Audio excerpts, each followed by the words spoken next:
За баярлалаа. Энэ Эрдэнэбат гишүүнд их баярлж байна. Бол өдөр зөндөөл тоорч ярьдаг бах асуудлуудыг ингээд 5 багц болгоод асууцсан байл Монгол банкнаас. Тэгэд энэний хариу үг бол манай эрс улсууд ялангуяа ахмадын төлөөлөл танилцсан болов уу гэж бодож байна. Тэгэхээр 5 асуултанд тийм эерэг хариу ерөөсөө алга. Өөрөөр хэлбэл Монгол банкны хариу хариултыг үндэслээд банкны хорооноос ямар нэгэн шийдвэр гаргах их боломжгүй юм а. Энэ 5-ыг энэ хариултыг та бүхэн сайн үзээрэй. За Монгол банк бол ингээд санхүүгийн зохицуулт хороотой нийлж байгаа зээлийн хүүгийн хэмжээг бодох тооц гаргачлалыг батлаад хэрэгжилтийн дэн хяналт тавина гэж байгаа. Тэгсэн мөртлөө бид нар энэ арилжааны банкыг өгч байгаа зээл дээр хязгаарлалт хийх, зохицуулт хийх боломжгүй гэдэг байгаа. Энэ хоёр чинь зохицохгүй шүү дээ. Хяналт тавьж байгаа юм бол хяналтын мөрөөр ямар арга хэмжээ авч болдго юм бэ? Зээлийн хүүтэй холбоотой. Энэ асуултыг би Монгол банкнаас асуумаар байна. Тэгэхээр аргачлалаа батлаад хянсан газар бол заавал нэг тийм шийдвэр гаргах боломжтой л байж таарна шүү дээ. Логикоор бол. За хоёрдугаар хэсэг дээр энэ ихний асуултаар бас нэг юм байгаамаа. Ингээд зээлдэгч одоо тэр прайм хүүд үндэслэл нь тогтоох. Тийм зээлийн одоо олох зээлийн хүүг. Тогтоох.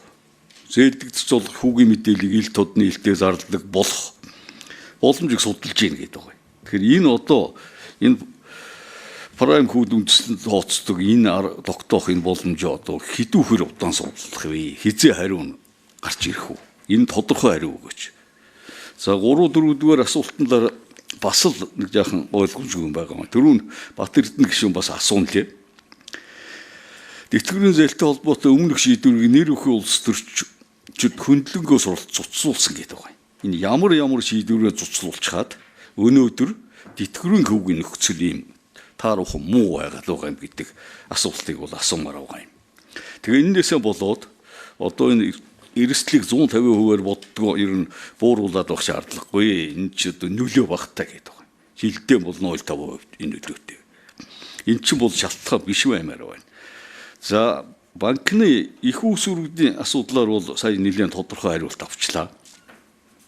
Тэгэхээр тусгайлан баг хүүтэй зээл олгох тийм их усүр үүсэх боломжгүй л гээд байна л дээ. Банкнууд байдаг хэрвээ би зөв ойлгосон бол банкнууд байдаг хугацаанаасаа болоод энэ зээлийн олгох хугацаа бол хязгаарлагдаад байдаг юм байна. Тэгэхээр энэнийг их усүрг тэр зээлийн хүүгийн тооцоололтой холбоо санхүүгийн зохицуулахаараа манайх хоёрын тооцоололтой холбоотой асуудлыг манай Өмнөний бодлогын газраас дэлгэрэнгүй хариулчих واخа. За бид бүхний хувьд бол тэтгэврийн зээлтэй холбоотой зохицуултуудыг анх энэ оны 3 сард гэр бүл нийгмийн хамгаалал хөгжлийн яамнаас Төв банкнд хүсэлт ирүүлсэн. Хүсэлтээр тухайн тэтгэврийн зээл авж байгаа иргэний амжиргааны доод зээлээ төлөөд үлдэж байгаа төлбөр нь амжиргааныхын доод түвшин хангах хэмжээнд байлгаж өгөөч гэдэг хүсэлтийг бол тухай тавьсан. Яг гэр бүл нийгмийн хамгааллын яамнаас ирүүлсэн хүсэлтийн дагуу Төв банк хуралдаад шийдвэр гаргасан. Түүний дараа холбогдох одоо нэр бүхий улсын хурлын гишүүд энэ асуудал чинь амьдралд нийцэхгүй байна. Энийг та бүхэн эргэж харах боломжтой юу гэдэг хүсэлтийг бол гаргасан. Үүний дагуу гэр бүл нийгмийн хамгааллын яамнаас дахиад Төв банкнд энэ тавьсан хүсэлтэд болио гэдэг хүсэлтийг буцаагаад тавьсан. Төв банкны мөнгөний бодлогын ороо хуралдаад дахиад угаасаа зохицуулж байгаа засгийн газрын зүгээс ийм асуултлаа тавьж байгаа бол буцаагаад энэ зохицуултуудыг бүгдийг буцаагаад цуцлсан. Буцааж цуцлаад тэтгэврийн зээлтэй холбоотой ямар нэгэн зохицуулт юусоо байхгүй болсон. Энэ дээр бол өрөө орлогын харьцаа ерөөсөө мөрдүүлээгүй байгаад байгаа. Хугацаан дээр нь ямар нэгэн хязгаарлалт өрөөсөө тавиагүй байгаад байгаа.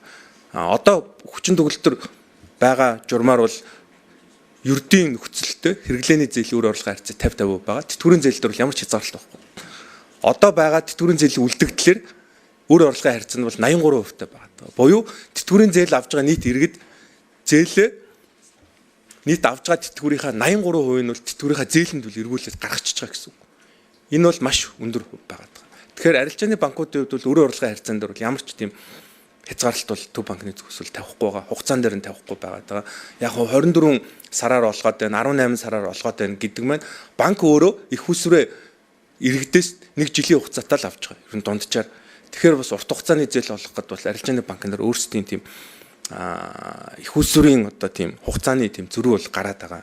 Энд дээр бол мэдээж Төв банкны зүгээс их усрын талд нь дэмжлэг үзүүлэх юм бол хамгийн үр нөлөөтэй тэтгэврийн зээлийн асуудлыг шийдэх боломжтой гэж бол үзэж байгаа. Зохицуултын зүгээс бол бид мэдээ заавал ойлгох нөөцийн хэмжээг тодорхой хэмжээнд нь өөрчлөөд багасгаад тэгээд хугацаагийн дээр нь бол заавал ойлгох нөөцтэй холбоотой тэр нөө эрсдлийн жим энтрийг бууруулад бол явах арга зам бол байгаа. Гэхдээ энэ маань бол түрүүний одоо хэлсэн их усүр талд нь шийдэхтэй харьцуулбал маш бага үр нөлөөтэй юм аа. 0.5% л тэтгэврийн хүүний үйл зөрүүтэй. Энэ дээр бол бид хүмүүс шийдээд юу явах бол тийм арга зам нь бол нээлттэй байгаад байгаа гэж л тэр тэтгэврийн зээлийн тэр хүүгийн тооцоолттой холбоотой санхүүгийн зохицуулахаараа Монгол банкны ерөнхийлөгчийн хамтарсан тэм тушаалаар гаргадаг. Энэ дээр бол яаж тооцдог талаар манайхан дэлгэрэнгүй хараа.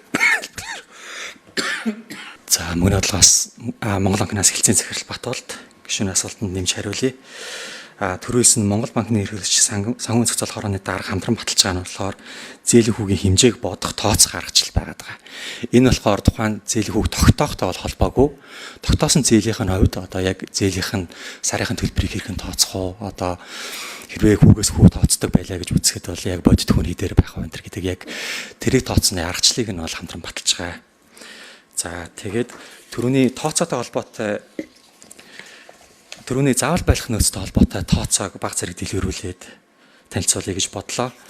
Яагаад 303 тэрбум төгрөг зүгээр сулрах тооцоо гарч байгаа вэ гэхээр одоогоор тэтгэврийн зээл олгож байгаа 5 банкны 9 сарын байдлаар тэтгэврийн зээлийн үлдэгдэл маань өөрөө 2.3 их 80 төгрөг байгаа. За тэгээд энэ банкуудын хувьд одоо Монгол банкнаас нөгөө заавал байлгахын нөөцийг тооцож байгаа суурь маань өөрөө 30 гаруй их 80 төгрөг байгаа. Үүний төгрөгийн их усрын хувьд болохоор одоогийн зохицуултаар бол 13% заавал байлгах нөөцийн шаардлагыг бол тогтоож байгаа. Хэрвээ энэ суураас тэтгэврийн зээлийн үлдэгдэл болох 2.3 их 80-ыг хоргодуулж тэрнээс нь одоо заавал байлгах нөөцийг тооцох юм бол өөрөө заавал байлгахын нөөцийн шаардлага маань өөрөө 300 орчим тэрбумаар одоо шаардлага нь сулрах тийм тооцоо бол гарч ирсэн байна. За ямар ч байсан энэ 150% гэдэг эрсдлийг улбууруулж болох юм байна. Тэгээ болох юм байна л гэж яриад байгаа. Энэ баг ч гэсэн нөлөөтэй учраас энийг хийчихмаар байгаа юм. За хоёрдугаар тэр зээлийн хүү тооцоолох аргачлал энэ төр гэдэг энэ чинь ойлголоо л эндсэн юм. Гэтэл хяналт тавиад ямар хяналт тавиад яаж танай аргачлал зөрчигдөд байвал ямар арга хэмжээ авдаг талаар юм хэлсэнгүү. Энэнийг нэг хэлээд өгчихмөр байна. За 3 дугаарт энэ хүү өндөртэй байхад би одоо засгийн газрын төлөөллөөс асууж байгаа юм. Хүү өндөртэй байхад одоо манайд байдаг зарим нэгэн жишгээр энэ ахмадын тэтгэврийн зээлийн хүүгийн зөрөөг төрөөс таах боломжийг аль хэрэг байх вэ? Энэнийг нэг тодорхой хэлж өгөөч гэж нэг ингэж асуумаар байгаа. За энэ хамгийн сүүлчийн 5 дахь асуудал бол өөр тэтгэврийн их усрууд яриад байгаамаа. Тэгэхээр эн чинь олддоггүй шүү дээ ахмад хүнд. Энэ ингэж онол ярьж хэрэггүй. Энэнийг өгдөг тийм банк байхгүй шүү дээ ахмад хүнд. За Монгол банкны юу лээ? Энэ Монгол банкны хууль эрх зүйн газрын дарга юу ш. Оо тий. За эрхлэгчүүний ихний асуултанд хариулъя. Эндрийн микрофон. За эрэгдэл гишүүний Монгол банкны хяналт шалгалтай банктай холбоотой асуултанд тодруулга өгье юу?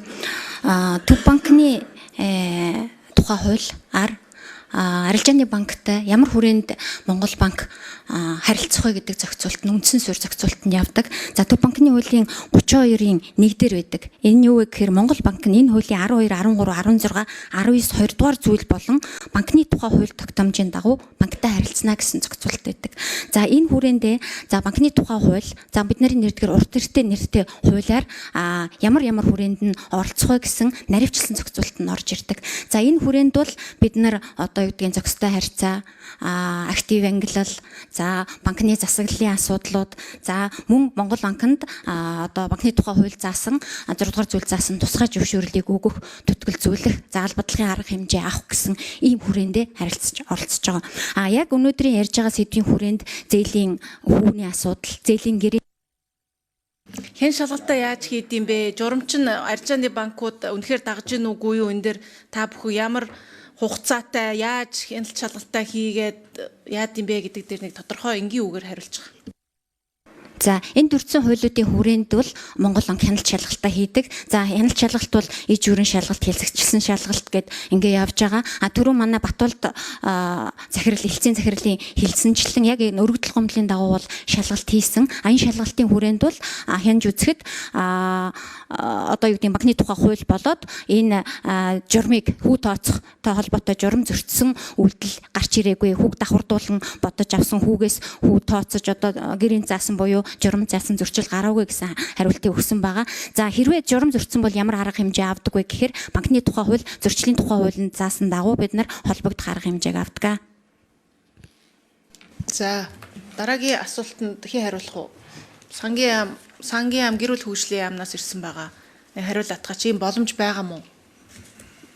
Тэтгэврийн зээлийн хүүгийн татаас гэдэг зүйлийн боломж юу нь хэр байна? Үнэн бодиттой хэлээд хариулчих хэрэгтэй мэрэгжлийн хүмүүстэй заах эндрийн микрофон дээр гэр бүл хөгжлийн яам. За эргэлт гишүүний сүүлийн асуултанд хариулъя.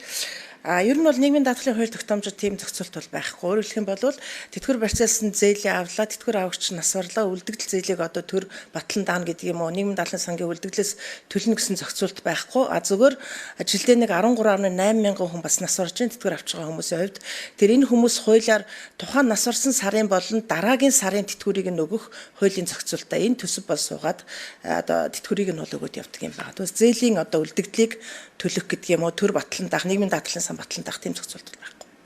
Боломжгүй л гэсэн үг.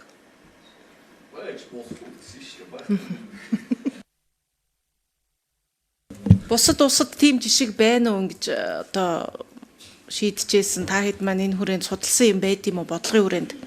Одоо энэ асуудал бол айгүй их удаа яригдж байгаа асуудал шүү дээ. Тэгээд гарц гаргалгааны хувьд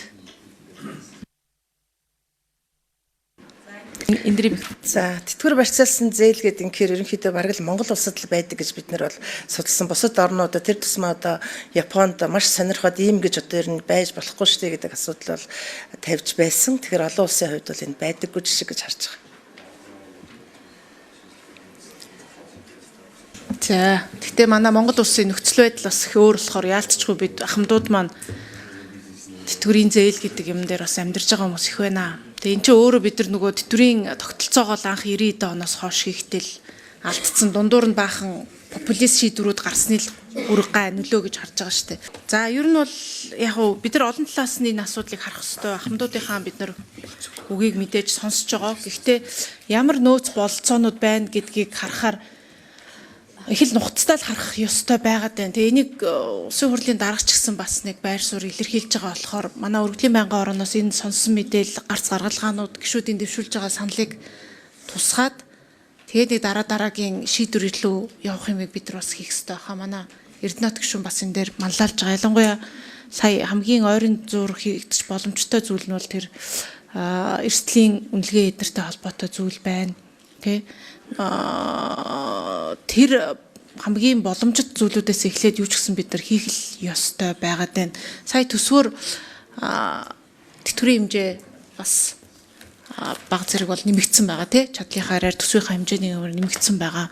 Энэ маань өөрөө эдийн засагт бид нар бас яаж нөлөөлж ийн хэрэглэн дээр яаж ийн гэдгийг их сайн олон талаас нь харах ёстой л харагдаж байна да. Бид нар яг уу нийгмийн даатгал энэ юм явж нийгмийн даатгалын өөрөө тогтолцоо маань их буруу байгаатай мэдээж амжиргааны төвшин Монгол Улсын эдийн засгийн нийгмийн эдийн засгийн нөхцөл байдалтай холбоотой боловч гол уг нь шийдлийн асуудал бол тэг нийгмийн даатгалын тогтолцоо л байгаа даа. Тэрийгээ бид нар 90-ад оноос хойш мөнгөжүүлэхгүйгээр явцсан дундаас нь популист одоо улс төрчнөр иргэдэд таалагдах шийдвэр хит хит гаргасны улмаас энийг гажуудуулсан. Тэг энийгээ даахаа болцсон одоо юм нөхцөлд ингээд байгаа болохоор арга цайсан бас нэг асуудлаас илүү тогтолцооныхаа шин чанартай юмруу хурдан л бид бас энэ төр зэсэг үнэхээр иргэдийнхээ асуудлыг шийдэ гэж байвал иймэрхүү юмнууд руугаа ормоор байгаамаа. Тэгээд өнөөдөр бол яг уу 24 сар байна уу 36 сар байна уу гэд бид шийдчих болно. Гэхдээ энэ бол манай ахмадуудын асуудлыг бол шийдэхгүй шүү дээ, тий. Нэг мөсөн бол шийдэж чадахгүй л. Тэгэхээр энийг бас илүү тогтолцооных нь хүрээнд бис харах хэрэгтэй. Энийг тал талдаа цөмөрөө шийдэл боловсруулж бас ярилцъя гэж бодож байна.